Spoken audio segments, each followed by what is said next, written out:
I'm an illustration student and freelancer. I draw, sew, perform, and like the others here today, my work centers around what I'm passionate about. So for me, that's art, body acceptance, and LGBTQ rights.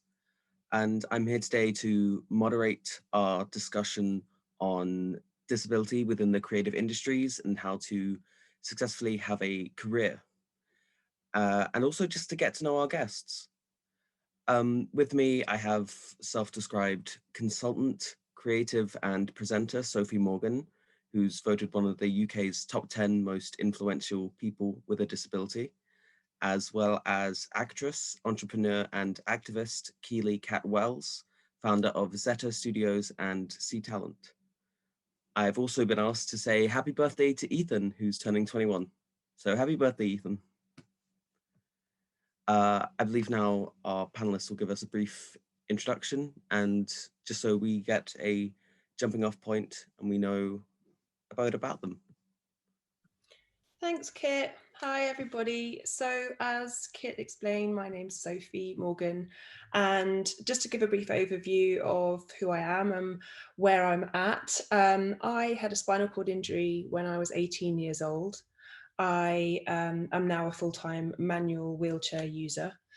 So initially I went to study art and I thought that was what I would do with my life. I was a portrait painter as well as an illustrator, and set up a company called Love Lines, which I had very much every intention of just doing forever. But then as I sort of matured and became, I suppose, or as I grew up as a wheelchair user, I realized the importance of advocacy, and whether I needed to or wanted to or not, it was important that I kind of advocated for my rights as a wheelchair user, and found myself sort of stumbling into the advocacy role, which at first I didn't really feel that comfortable with, but then I started to really enjoy and progress. And so now I spend a lot of my time advocating for disabled people, in particular disabled women. I work for a number of big charities like Human Rights Watch, and I'm patron of a number like Scope. So I spend a lot of time doing that. And that work has sort of led me down the consultancy route as well. So I work primarily in two industries, which is the fashion and retail industry, but also in the travel industry, consulting there and trying to just help those industries communicate more effectively with disabled customers, but also be better employers of disabled people, and just generally overall kind of improve the experience for disabled people all around. So that's my kind of two hats that I wear there, as an artist, as an advocate. But finally, the other work I do is as a TV presenter. I started as a presenter when I just had my injury. I was involved in some reality shows. And I really enjoyed working on television. It was obviously really fun and something new and different, but I started to realize that the power of representation for disabled people really mattered to me.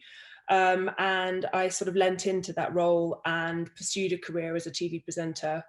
And then as that evolved, I've done a number of documentaries for the BBC and various different channels here in the UK. And then essentially kind of got involved in one of the biggest broadcasting events of the year a few years ago, which is the Paralympics. So I present their games for Channel 4. I went to Rio, and I would have been in Tokyo last year. So disability programming is really important to me, but I've also made it my point to move across into more mainstream programming, so that I don't just always look at disability. It's some other subjects that I want to look at have no reference to my wheelchair and no reference to my disability, and that really matters to me. And actually recently just got my first my own series, which would be a travel series that I was going to be doing. It got cancelled thanks to COVID. So I'm now currently writing a book. It's my first book to be published next year. It's a memoir. It's about what happened to me and about sort of growing up and integrating into society as a disabled woman. So yeah, so I do a number of different things, but all really in the creative industries, or if not, using my creative energy. So it's really great to be here and to talk about this.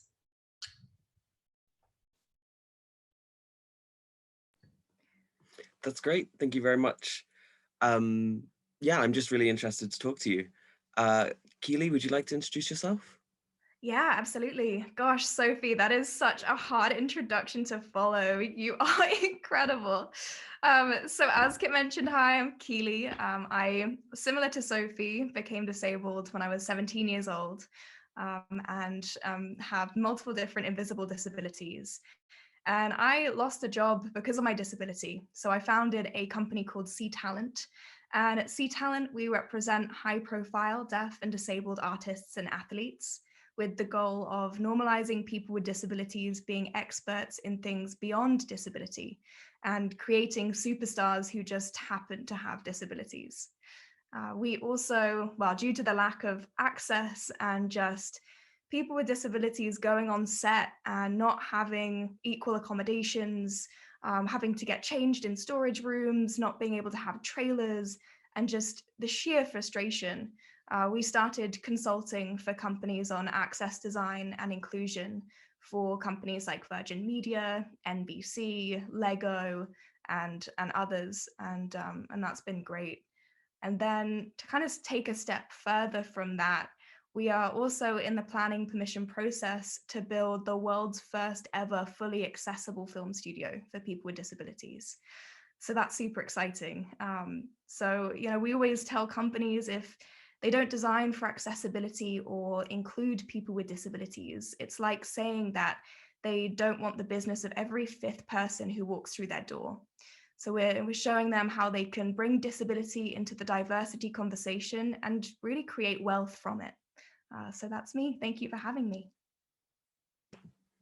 It's great, fantastic. Yeah, I'm just really excited to be able to talk with both of you, uh, just from the perspective as a young person beginning out in the creative industries. I personally do not consider myself disabled. I have had experience with disability. I'm very inspired by the both of you. When I was 17, like from 16 to 17, I was hospitalized and I had a lot of health issues. And it's really inspiring to me to see someone who went through something similar to that be able to become successful and to understand there is a future for us. And so that brings me to my first question, which is how you guys got started in the creative industries and were you always drawn to working in that area? So I wanted to be a dancer. I was always involved in musical theater, involved in acting. And then when I was in college, I got into the college of my dreams. It was like everything was going to plan, everything was amazing. And then I just started to feel sick and got really, really ill and started to be hospitalized, and just things started to spiral. And I remember through that process, doctors would tell me that I was making it up. It was all in my head. And it was very difficult to kind of keep, fighting and keep telling them that there's really something wrong. And it was only when I got so sick did they start taking me seriously. So when I was in hospital for, I don't even know how many times, I just realized that, I don't think I want to do the performing side of things anymore. I don't want to do the dancing. And I just started working with my friends who were in college and helping them get roles and jobs and kind of living my dream at that point through them. And then that led me to an interning job at a talent agency, which I was doing from hospital and sometimes going into the office, kind of hiding my disabilities, because I think disability is still seen as a weakness in workspaces. So from that, I mean, trying to juggle that was impossible. So I started my own talent agency, and then, kind of cut a long story short, found my way to Los Angeles, lost a job because of my disability, and then founded C Talent. So that has kind of been a brief overview of my journey and how I kind of got to where I am and my journey within the creative industries. It's really interesting to hear you say that, Keely, because it's similar to me. It's sort of our roles have come out of necessity because something has happened along the way. So it sounds like we both had that lust for creativity, and like whether it's dancing or for me it was visual arts, painting.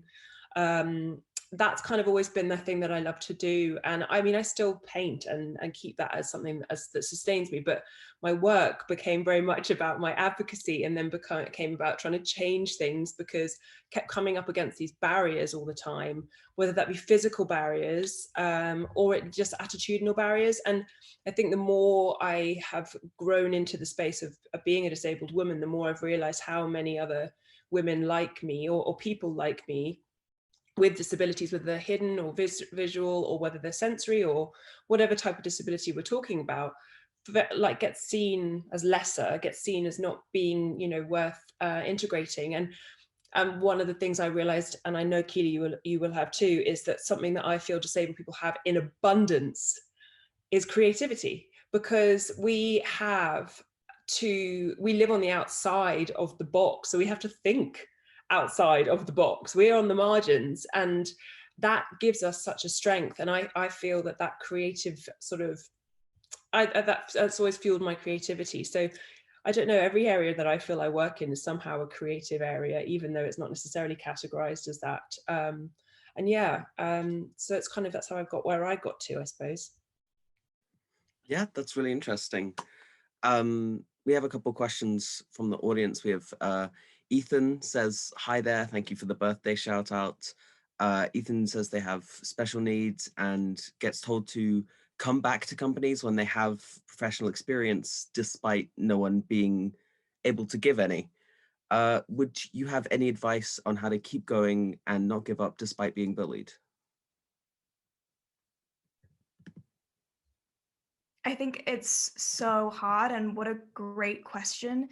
I think as disabled people, we often take the untraditional routes, and we don't go through those usual systems, and the systems that just don't work for us and that weren't made for us.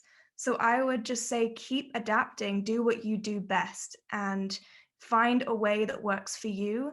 Don't continue to listen to the people that don't understand you and don't understand your work, and just keep going in an untraditional route, and the right opportunities will present themselves.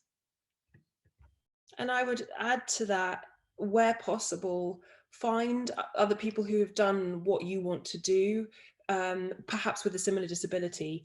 A mentor would be ideal. It's not always easy to find, but there's definitely, social media is a great resource when it comes to knowing what your rights are, finding other people who have sort of, like I said, forged that path before you, or just getting advice. There's a group in particular on Facebook that works with deaf and disabled TV, as people who want to work in that space. So there's going to be groups everywhere. So I'd use that as your ally, as it were. And like Keely said, just find different ways in. There's always a way somehow. Yeah. And Brian also asked a similar question. Brian states they have autism and do theatre work, and have done extra work, and wants advice on breaking through and starting to do TV shows. And they say they want to work on a TV drama series. I also wanted to ask if you had any advice on just turning something you're passionate about into a career, into something you can do sustainably long-term and generate income from. So first question, I'll jump in there. First question, I would say, if you want to get into TV, I mean, like we've just said, there's lots of different avenues in. It's not going to be an obvious one. There's not going to be a really easy Googleable route that you can take, but there's definitely ways in. Look to people that have done it before you, see how they've done. And like I said, reach out to use social media and etc. to see how you can find advice. But I would say also there's some really great, I mean, like, talk about Keely's work, she can talk to that, but that kind of, finding a talent agent, finding someone that knows the industry and can give you that sort of push in the right direction, or at least steer you. They might not take you on, but they can advise you. And to your second question, just about turning something that you love into something that you can make money from, the ultimate question. I mean, honestly, I have to say I don't have a simple answer to that, because I've created some work out of the thing that I love, which is my art, and I've deliberately monetized it in the easiest way as I could, because I love it so much and wanted to keep it going, and I wanted it to sustain me.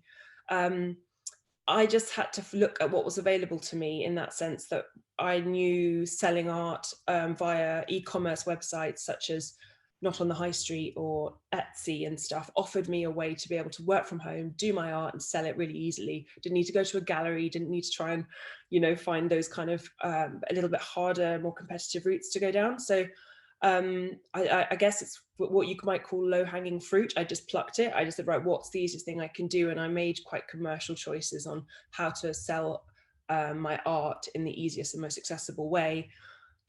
It's, you know, there's lots of different ways you can do it, but that's just one way I went. So I hope that's helpful. It's quite a hard question to answer. Yeah, absolutely, especially for me, working in visual arts and illustration as well. Keely. Yeah, I mean, being an actor is just hard as it is. It's a very difficult profession to make money from, get into, and really kind of break those walls. And then being a disabled person on top of that can make it even more difficult.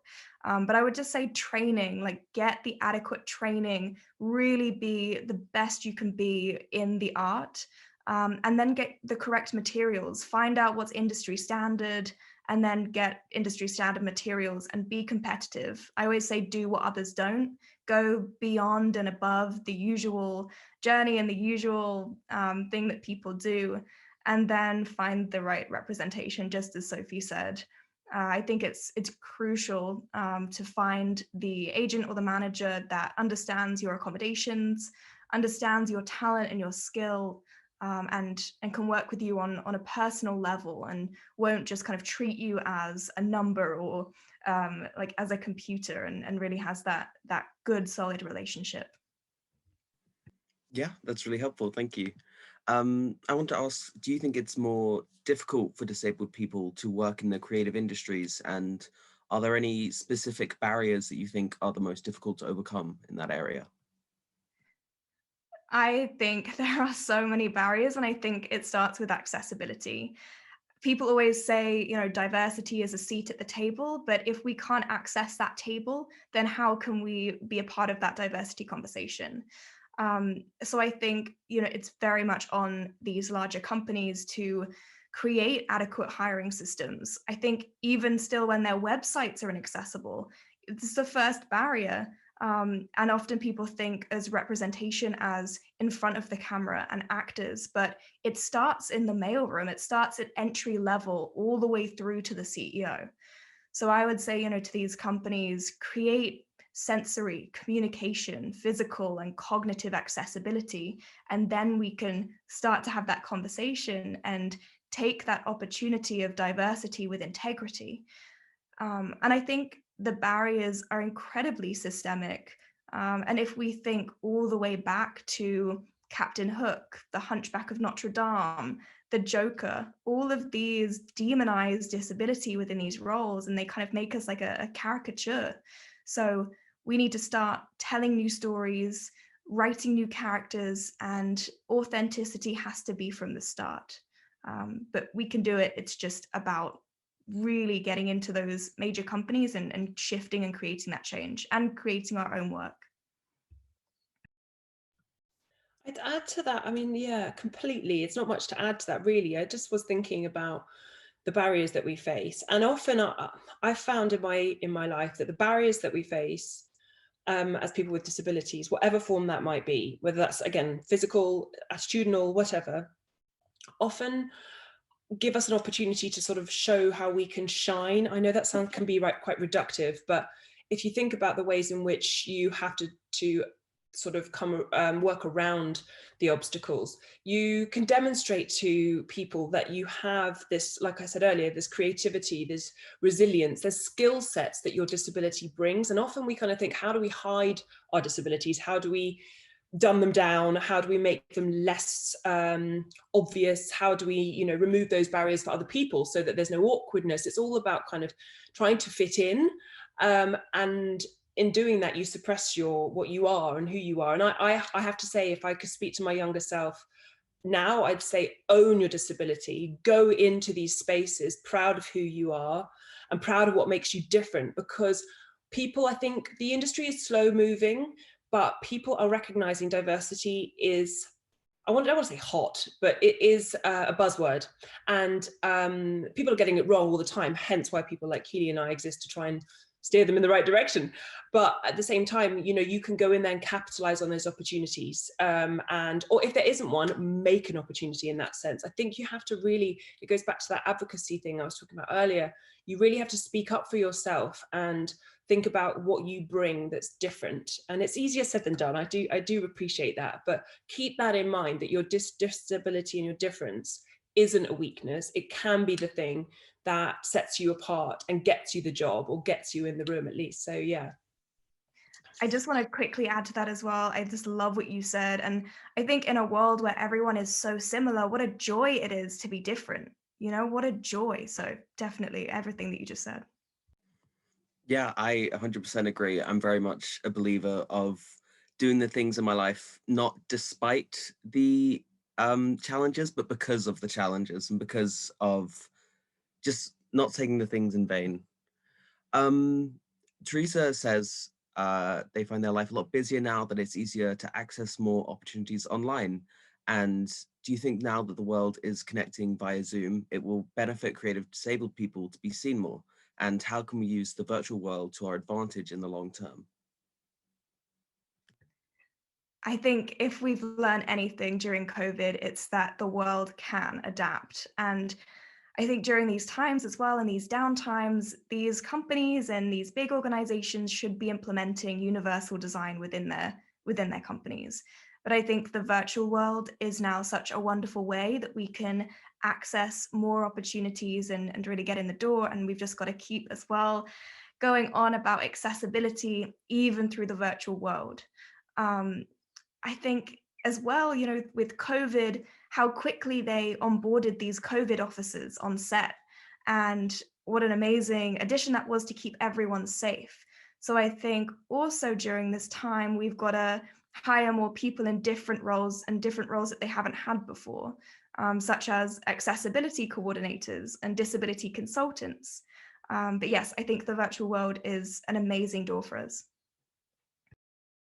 There's absolutely no doubt. I totally agree. I think it brings us an opportunity to be able to have, you know, I guess a seat at the table in a real way. I guess if I was to play devil's advocate in this question, the only concern I have is that because so many adaptations have been made for us all to work online, I don't want that to sort of stop the progress that we're making in making spaces accessible. You know, office spaces and places where disabled people want to integrate. And now that you can say to someone who's a wheelchair user, oh, well, you guys can work from home, I don't want that to mean that we don't get, you know, the same treatment and access still be considered a priority. So we've got to make sure that's still stressed. But yeah, there's no doubt that this new world, as Keely said, has adapted quickly, which demonstrates just how versatile and how responsive people can be if they want to be. And also the online space is a real leveler. We can all now get involved. So definitely some advantages, definitely. Yeah, and so things are changing, things are developing to a more accessible space, at least digitally, maybe not online. But what do you think needs to change in the physical world and in the industry to bring about more inclusivity? Access to everything. I always say, like, it's not special treatment, it's just equal treatment and true equality. And companies look at access usually as one thing, but it is so many things. And I think if we can all just look at a space and think about how can we optimize this space for everyone, even before someone has gone in and asked for accommodations or anything else. And I think, but companies also have to listen to people when they ask for accommodations, not question it, just apply and go with it, because that will mean that their staff work from not a 70% rate, but 100% and at their best. So yeah, just thinking of every space, optimizing it for everyone, and creating that also company culture where disability is accepted.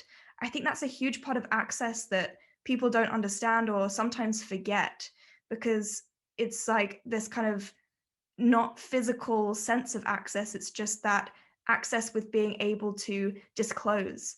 I think there's a lot that goes into that. I definitely agree. The culture is so important, and having one thing we do know here in the UK is that there are some horrifying stats around awkwardness and disability, and often what we're talking about is as simple as people feeling uncomfortable around asking questions, or just really interacting with people with disabilities, and it makes that barrier invisible but so huge. And I think that's something that really we need to sort of start to bring down. And it is very British of us to be all sort of, oh, don't bother anybody, and don't speak up for what you need, and don't ask questions, and those kind of things are socially right. I can understand that, but I think when it comes to disability, it can be a real inhibitor. So I think, not that I would say it's on us to educate people around us, but we do have to take some sort of step forward to be able to meet in the middle, so that environments that we want to exist in, we can cultivate that culture, but remove those sort of awkward barriers somehow. I mean, it's complicated. There's lots of nuances to this. So I'm not saying that that's the one that will solve the problem, but I do think that would really help if we can start to bring down those barriers and ask questions and feel comfortable and confident around one another. Then that's half the battle, really. Yeah, and I just want to say from that as well, people are so scared of saying the wrong thing that they don't say anything at all, and they internalize it, and then disability never gets talked about or included. And we're not going to get mad at someone for saying the wrong thing, but just don't say the wrong thing and let it get in front of millions of people on screen. So yeah, we need to talk about things more.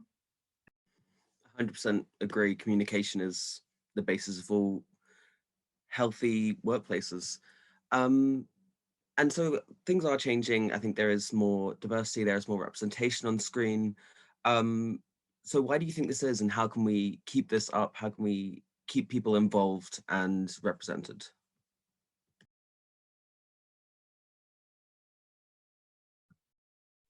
I think things are changing because things need to change.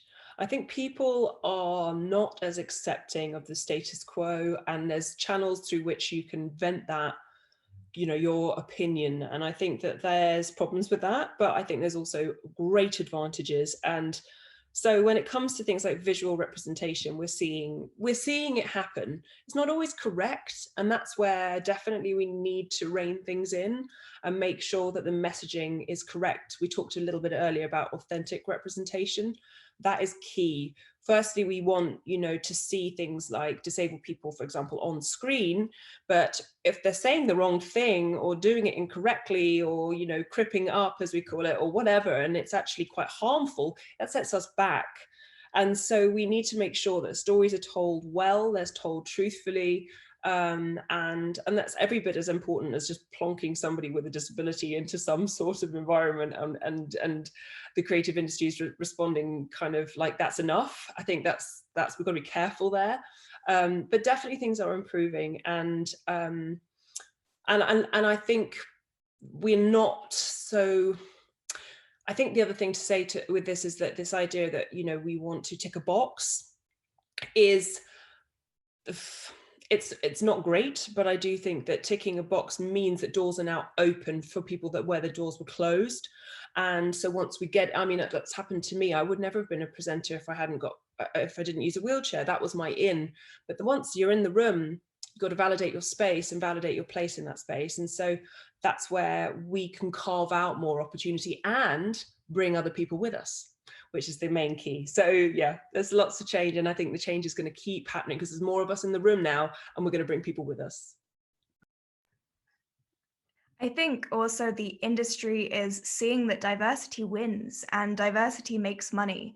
I think from movies like Black Panther, Crazy Rich Asians, Peanut Butter Falcon, and most recently Coda, that diversity and disability and inclusion makes money. And I think that is going to be the largest catalyst. And I hate to think that people don't want to do the right thing. They just want to do the smart thing, but that's going to help us at the end of the day. And I think it's really important to keep this, to keep representation and to keep our progress moving forward, to, as I said earlier, to place people with disabilities in all roles, in all projects, not just the ones that specify or mention disability. We always say our motto is normalize people with disabilities being experts in things beyond disability. I think that's vital. Yeah, I 100% agree. Noah Porton asks, says they are a chronically ill podcaster passionate about accurate chronic illness/disability representation, especially when it comes to dating and relationships, you know, having that not just being characters just being about disability. What are some steps that we as individuals in the creative industry can take to get in the door and change the narrative around how chronic illness is written and portrayed in shows? Are there any tips for individuals, and do you have any advice for people maybe writing disabled characters or chronically ill characters? It's such a great question. Sorry, Sophie. It's such a great question. And I think also the chronically ill community is often left out of the disability conversation. So again, I think what Noah is already doing with creating his own content and getting it out there is vital and so important. I think just creating those jobs and hiring people within his organization to fill all of those roles as well will show people how capable everyone is and how talented we all are as well within that chronically ill community. I mean, I think just keep going with what you're doing and pave those roads and get in those doors. Yeah, I don't really have much to add to that. I think what you're doing is important. Speak from what you know. I think that's all we can do, really. Obviously, educate, and if you want to bring along people with you, be an ally in the right way. But I think, yeah, just creating the content out of your lived experience is so valuable, and it's something that we all need to do more of, so that, you know, people can really understand the wide range of disability experiences, because so often it does get whittled down to a wheelchair user, a man who's a wheelchair user, who's usually white, and usually heterosexual, and it's all kind of, there are boxes, you know, that still exist within that world. So we do need to diversify. So crack on, keep going, power to you. I personally wanted to ask, do you think there are any pitfalls or traps that disabled characters often fall into, or are there any examples that you can think of good representations of people living with disabilities, or any characters that stand out in particular to you, or any personal inspirations? All the time. I mean, there's all the time there's the same representation. Just as Sophie said, it's now when people think of disability and when they want to include disability, usually as well within advertising, we notice that there is the white, straight male who uses a wheelchair. And while that is still a good step forward and we need that representation, there's so much more. There's such a huge, vast, vibrant, amazing disabled community. And intersectionality is so important. We want to have the person of color who is blind, who is a female, who, you know, who identifies with all of those different communities and cultures. I think a good representation, they are out there. I don't know why I always struggle to find them, but they are out there. I mean, pulling from C Talent and our clients have done amazing roles. We had someone shoot a Disney project, Rescue Rangers, last week, and he played a role that had nothing to do with disability. And then we've got CJ Jones, who's going to be an Avatar in 2022 when that comes out, and he also plays nothing to do with disability. And he actually created the Na'vi sign language. So, I mean, those are fantastic portrayals of representation and in front of the camera. And then we just have to keep working behind the camera as well. I think it's something that we see a lot, not just in films or in television. I think just in the media in general, there's sort of what I call the trope traps. So we either see the hero, inspirational, incredibly sort of non-disabled person. So they're like nothing gets in the way. They're Paralympians or superheroes and superhumans, and it's extreme. On the other end of the scale, you get poor disabled person who needs to be pitied and saved and rescued and helped, and it's sort of the vulnerable. Okay, so you've got like these two extremes. And I'm not saying people don't live in those spaces, but there's a huge range of experience in the middle. And that's where I want to sit as a broadcaster, as a presenter. I think that's, where we need to see more representation as well of like, you can be both things. You can be all things like most human beings. You can have sides. You can be messy and sassy and difficult, and also be, really kind of scared and frightened, but also achieve things. There's a range of human experience. And so often we kind of forget that. And I get very frustrated with what we call inspiration porn that you see bounded around, which is just, disabled people exist to inspire other people who are not disabled. And everyone sort of looks at us and says things like, oh, you're so inspirational, for doing very, very little. That's a problem. So there's stereotypes that still need to get broken down. These tropes, the traps that we fall into very much exist. So that's an area that needs to be whittled away. But I think it is happening. It's just slowly. Yeah, absolutely. I completely agree. Bit of a different question now. There are a couple of people asking questions. Brian says that when they try to get work as a disabled person, there are usually a lot of fees that a company must pay to have a disabled person on the premises, and they feel like there is a blacklist to stop them.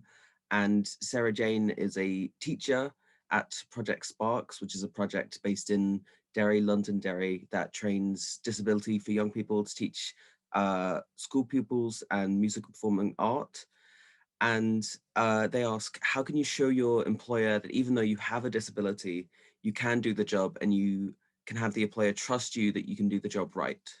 How do you kind of prove that you are capable like that, and convince and speak up for yourself, and convince your employers that you are able to do everything that other people can do? I think, first of all, there's a huge myth within employment that accommodations cost a lot of money. There was actually a recent study. I was reading an article, I think yesterday or day before, and accommodations on average cost under $100 in the States. I'm not sure what it's in the UK, but in the States were under $100. And that is a huge myth. And also, accommodations and accessibility benefits everyone, not just the disabled person. For instance, on set, if you're wheeling around the dollies and the equipment, they're going to also use the ramps, and they're going to also use all of the accessibility that someone with a disability would. And it also, there was another report, and it showed how these accommodations and accessibility benefited the aging communities within those organizations too. So I think that myth is very worrying, and it's frustrating because accommodations really don't cost a lot of money, and they benefit everyone. And again, as I said earlier, it takes someone's performance from 70% to 100%. And I think, to the other part of the question, people shouldn't see the disability as an issue. I mean, I wish we could turn those doubts into questions. I think we need to be very welcoming of questions so we can squish those doubts and just keep that conversation going. I think an uneducated point of view is incredibly frustrating. And again, I just think the idea, well, firstly, there are grants, there's government grants, there's all sorts of resources to make sure that no one can discriminate against you in that way. So please make sure that next time you come up against that and someone says it's too expensive to accommodate you, that you point them in the right direction, because that's absolutely not the case. It shouldn't be the case. But to the point about this whole, you can do the job the same as everybody else, I really want to kind of unpack that a little bit, because yes, you can, but also, why should you do the same as everybody else? You don't need to do the same as everybody else. I mean, I spent a lot of my early years as a presenter trying to pretend that I could go everywhere. Like if they were going to book me for a job, and it was going to be somewhere inaccessible for me, I would never really make a fuss. I'd just get someone to come along with me as a support worker or as a friend, and just be like, can you carry me around, so that I don't have to inconvenience them. But it's like the reason I'm there is because, you know, I have a skill, I'm a presenter. And if my disability is an issue, then I need to find ways to, you know, accommodate, they need to find ways to accommodate that, not me. And I don't want to have to just be the same as everybody else. There's some things I can't do, but that doesn't make me lesser. So please try and remind yourself all the time that your differences set you apart. They don't need to be a hindrance. And you don't want to do the same as everyone else. You can bring your A game in ways that other people might not be able to. So just try and remember that. But at the same time, just do your best. That's all you can do. And if you want to be the same as everybody else, give it your all, you know, but that's all you can do. You can't push yourself any further. You're going to make yourself unwell. So, and if your job is asking that of you, you might have to check with yourself as to why and whether that's something you want to do. Because it's, at the end of the day, it's your mental health, and you can't risk that just for, you know, just trying to get your foot in the door, or kind of keep in that role. It's just not healthy. Yeah, completely agree. Sorry if I misspoke in saying that to do things that everyone else can do, when it's more doing what you can do to the best of your ability, I suppose. Yeah.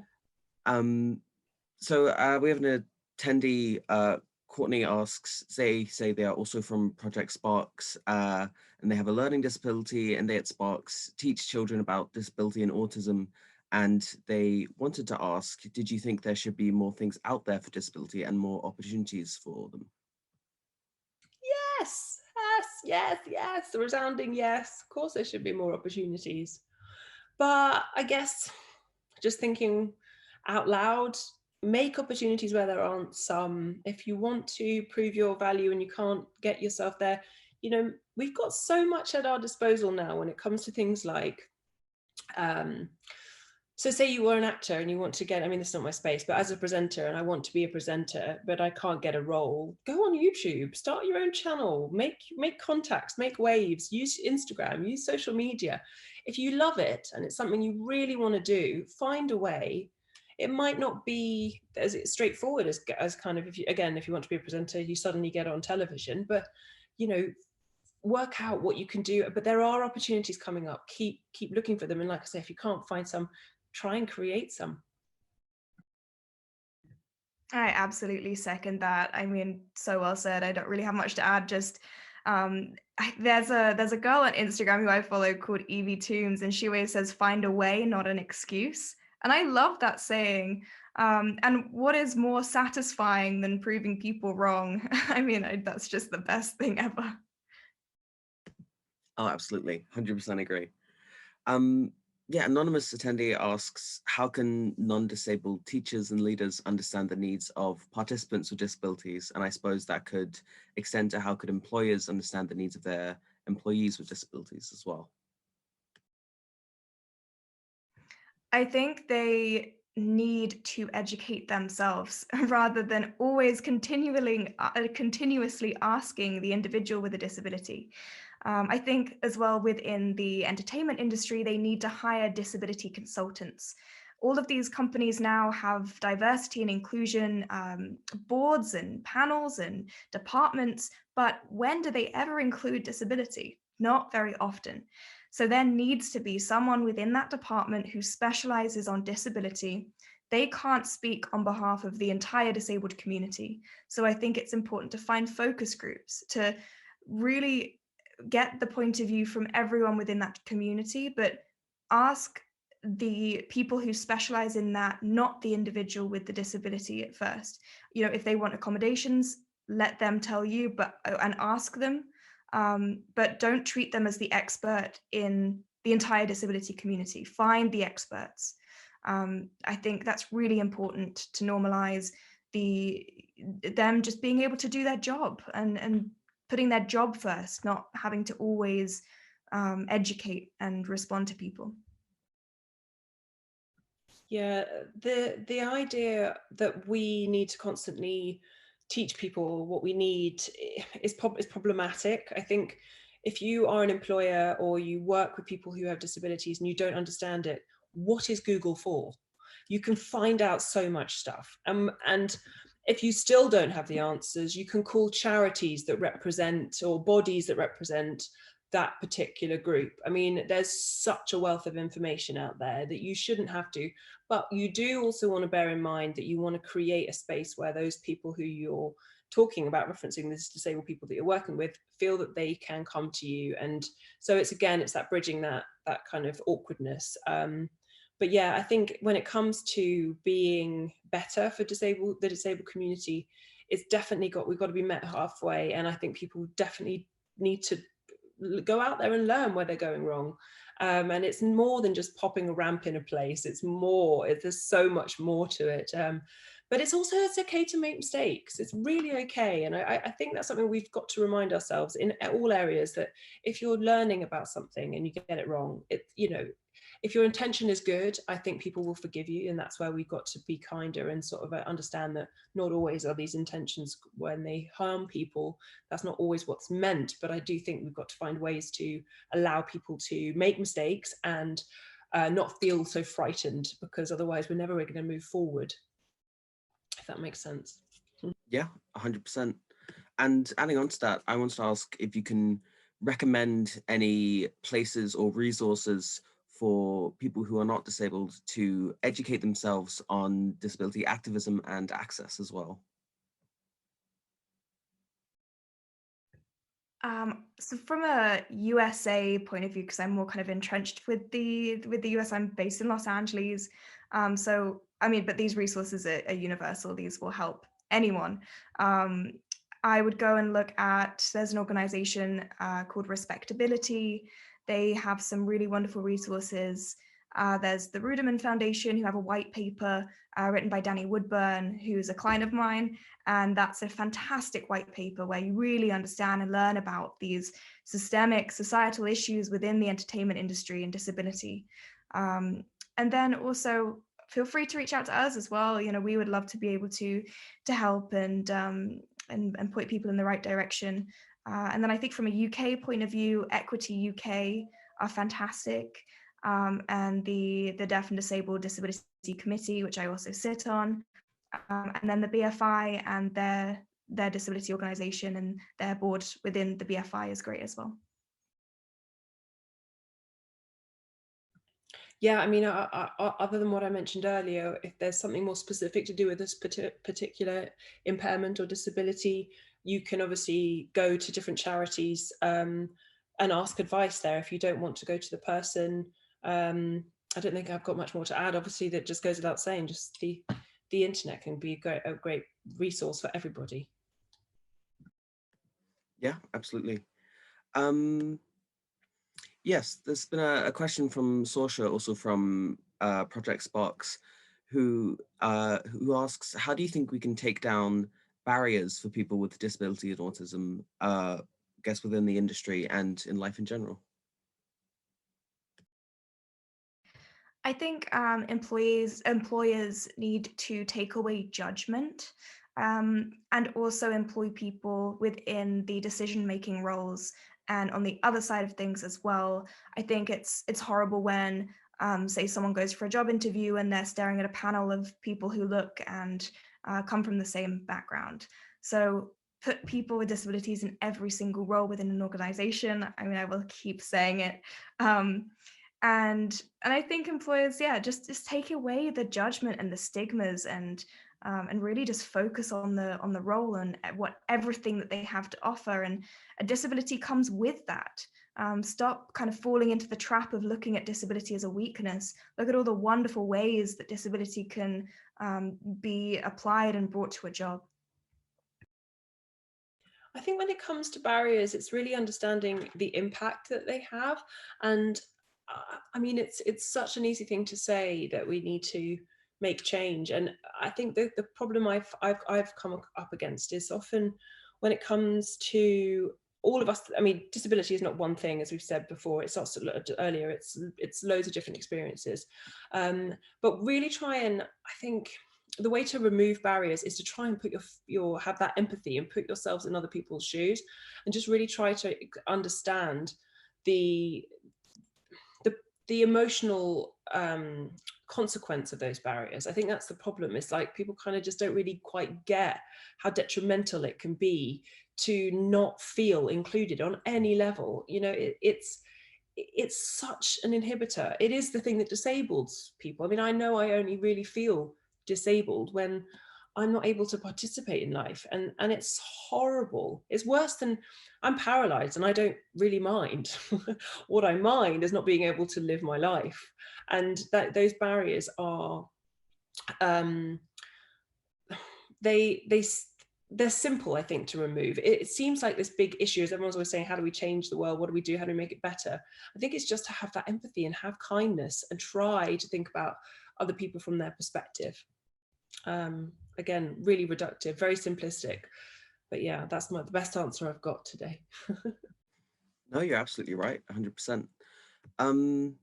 Yeah, we have another question from an anonymous attendee who points out that this session is hosted by the Nerve Centre in Derry, Londonderry, in the north of Ireland, which is often viewed as a very isolating place. And do you think that rural areas are limiting to people with disabilities more than large industry areas? So like more cities and stuff like that? Well, again, it depends. It depends, of course, but in my experience, I have found that to be the case. I guess I'm speaking from a physical access point more than anything, but I do notice, because there is a prevalence of, well, there's more of an abundance of disabled people. You get if you see more disabled people, then it just sort of breaks down those stigmas and barriers that we've been talking about. And I think I notice those more out of the city. I live in London, and I basically don't feel so different. So I think I would say, in my experience, I agree with that and have found city life to just be a little bit more inclusive. But again, that really varies, really does. So I can't speak for everyone. I think from a kind of industry job or perspective, all of the jobs are in cities as well. Like for the industry, well, they were pre-COVID, so hopefully that's changing now. But I think definitely pre-COVID, for especially actors, the question would always be, how quickly can you get to London, or how quickly can you get to LA? And I think, again, physical access point of view, it's difficult to get to those places sometimes when you have a disability. Yeah, absolutely. Yeah, I also wanted to ask, you both obviously do your own work as well as representing and advocating for others. And I wanted to ask how your process differs between doing your own work and helping others. So what is different about your process? How do the two compare?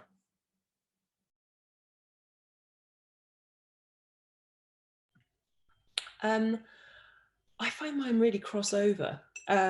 Although I have to say, in all honesty, more recently, the advocacy work's had to take a bit of a step back, because I've just been exhausted.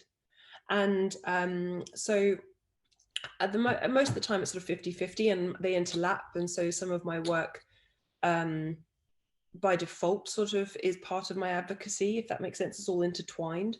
But other times I just kind of go, right, I just need to just focus on one thing. I don't have the energy all the time. Being an advocate or an activist comes at a cost, and mostly it's you've got to have a kind of reservoirs of strength, which I do, but sometimes they run dry a little bit, and so it takes a bit of a step back, and so that process might require me to sort of stop and reassess and just rest for a bit.